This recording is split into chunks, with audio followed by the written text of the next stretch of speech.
The Little Mermaid, based on the story by Hans Christian Andersen, illustrated by Alan Marks, read aloud by the storyteller Fox. The Little Mermaid.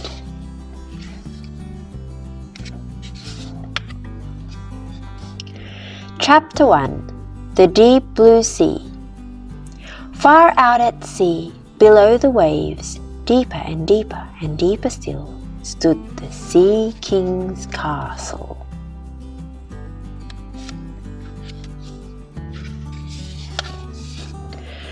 There, at the very bottom of the sea, the water was as clear as glass, the sand was as fine as powder. Tall seaweed grew up around the castle walls, and small, bright fish darted among its branches. The Sea King was very proud of his castle. It was the perfect place to bring up his 6 mermaid daughters.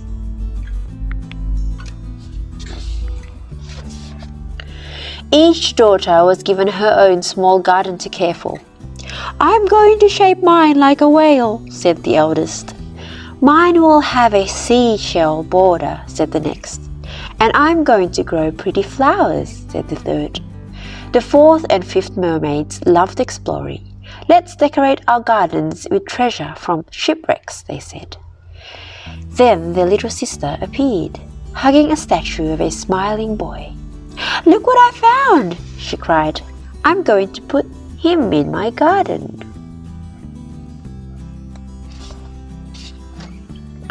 The sisters spent all day in the castle waters, tending their gardens and playing games. In the evening, as the sea turned to inky black, their grandmother called them inside for supper.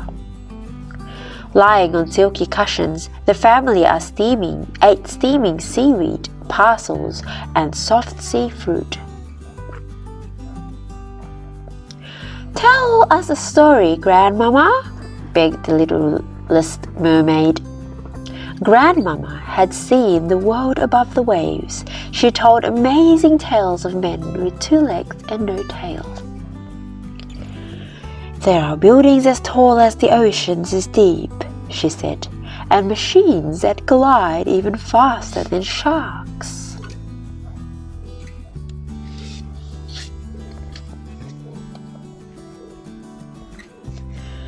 The little mermaid hung on her every word. "When you reach 15, announced the Sea King, "you may rise above the waves and see these things for yourselves." While the older sisters flicked their tails in delight, the little mermaid sat drumming her fingers. "That's 6 whole years away," she sighed. Chapter 2. The World Above. On the eldest sister's 15th birthday, the Sea King's castle frothed with excitement. The mermaids showered their big sister with twinkling pearls, but the best present of all was the Sea King's blessing.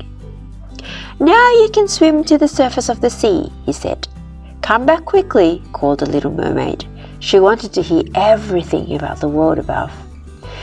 Her sister finally returned, grinning with excitement. "I watched the sun sink into the sea," she said. "Its orange light flooded the water." "Oh!" For hours the mermaids pestered her with questions. "Did you see land? Were there any boats? What does air feel like?" Her littlest sister was the most curious. "Did the wind stroke your hair?" she asked. "Did the sun kiss your cheeks?" That night, the little mermaid gazed at the sea above. A black blot glided through the water. "It must be a ship," she thought. "I wonder who's on it and where they're going." She fell asleep and dreamed of sailing the ocean.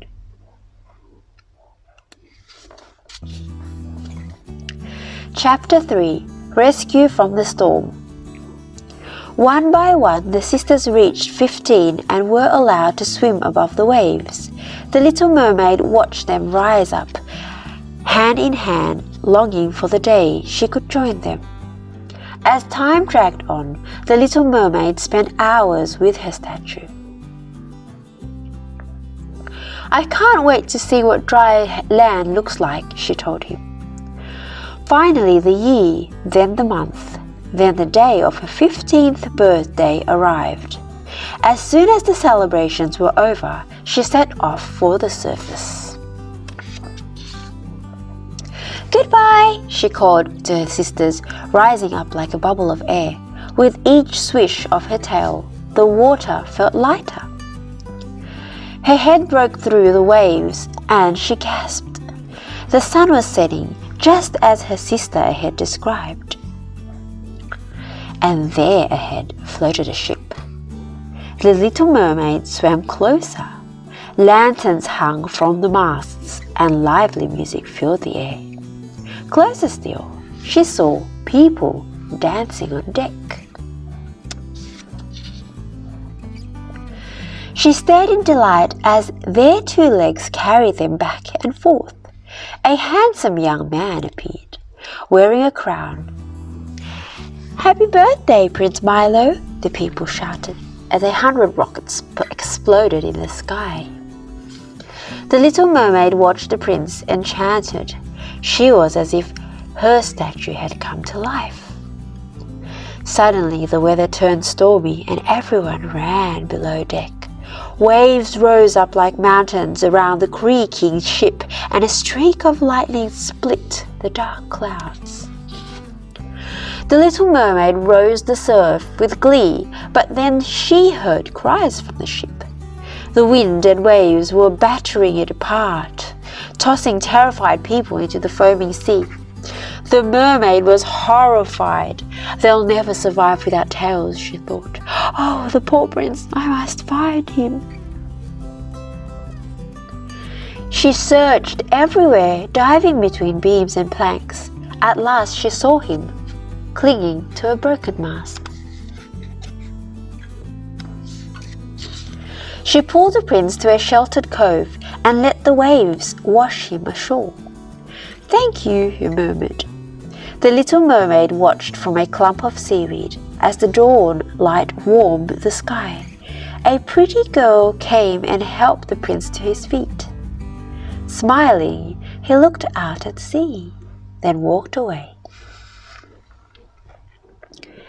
Chapter 4. Finding her prince. The little mermaid floated joyfully back to the castle. "How was it?" her sisters asked together. "Beautiful," she cited.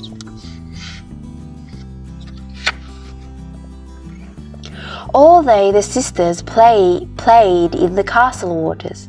"Catch!" cried the eldest, throwing a sponge ball, but the little mermaid was too busy dreaming of walking with her prince.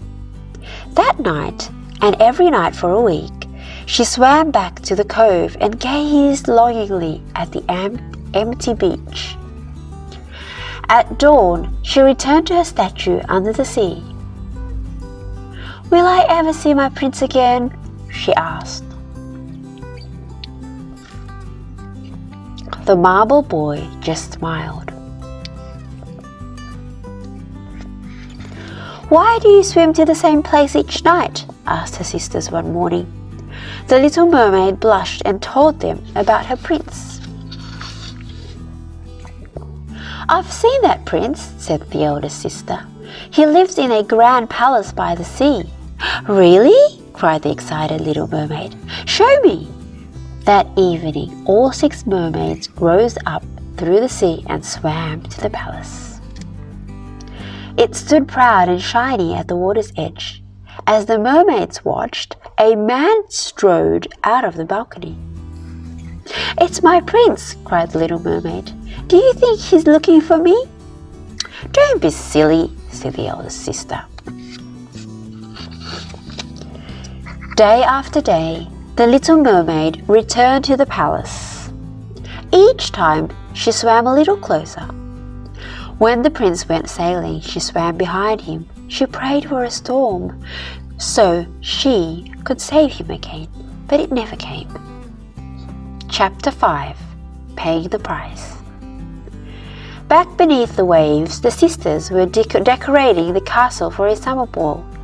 "Come and help us," they called to the little mermaid. She tried to tie ribbons, but she just couldn't concentrate. "You're not still thinking about that prince, are you?" said her older sister. The little mermaid nodded. "Remember, he's a man and you're a mermaid," her sister went on. "He will only make you unhappy." By nightfall, the sea castle looked splendid. Blue flames rose up from pearly white shells, lighting the way from the gardens to the hall. Guests streamed in wearing shimmering clothes, and a fish band sang gurgling tunes.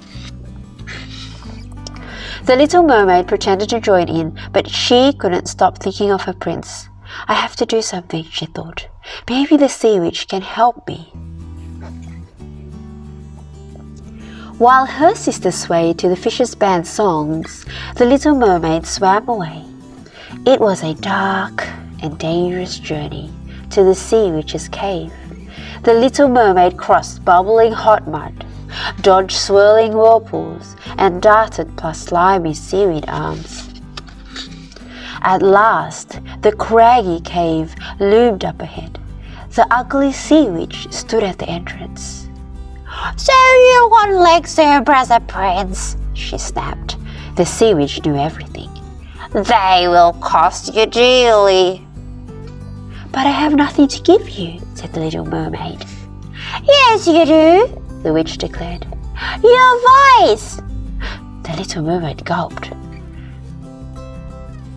"But how will I talk to my prince?" she asked. "That's not my problem." The witch started stirring a potion. "This will split your tails into two," she said, "and give you human legs. But there are two things you should know," she added.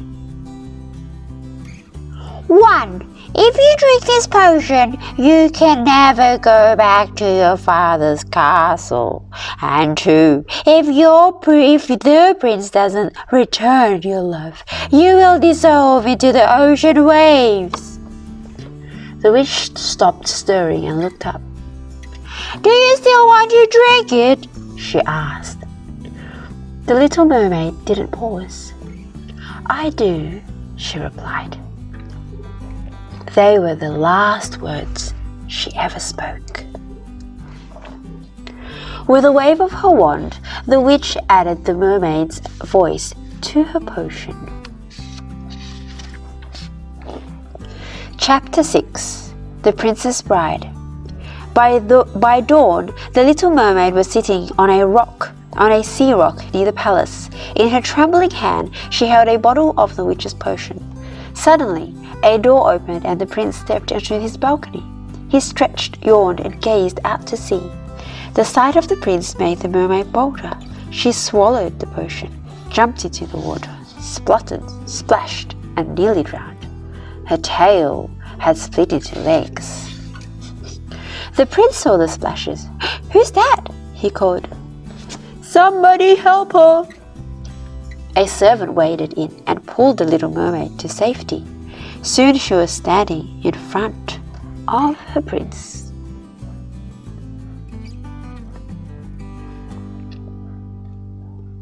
"Who are you?" he asked. She couldn't answer. He asked again. Still she couldn't answer. Instead, she smiled. The prince smiled back. "Find this young lady some clothes," he said to the servant. "She's joining me for breakfast." The little mermaid spent the whole day with the prince. She was very happy, but kept wobbling on her new feet. "Take my arm," said the prince. "I'll show you around." That evening, the little mermaid stood on the prince's balcony. Frothy waves danced on the rocks below. 5 tails slipped by, and she recognized her sisters. "Come back!" they cried. The little mermaid smiled but shook her head. She had made her choice. "I don't even know her name," the prince was saying. But when I saw you in the water this morning, I thought of my own true love." The mermaid's eyes sparkled and her heart beat faster. "I almost drowned once," he went on. "I was swept to a beach and woken by a lovely princess. Tomorrow I'm going to marry her."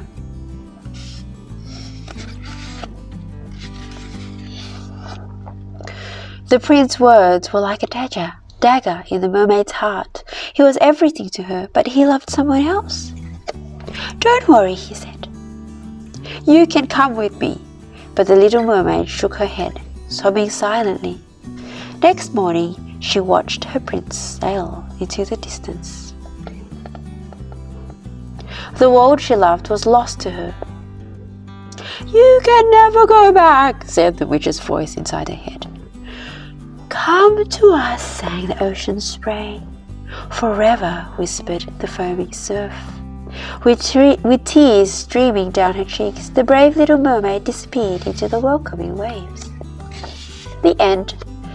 The Little Mermaid was first told by Hans Christian Andersen. He was born in Denmark in 1805 in the town of Copenhagen, where Andersen worked and studied. There's a statue of the Little Mermaid. She sits on a rock and looks over the water, thinking of her prince. The end. And that's the end of our story time. For more bedtime stories, you can check on our YouTube playlist or listen to more storytime compilations at the Storyteller Fox. Thank you so much for watching. See you next time.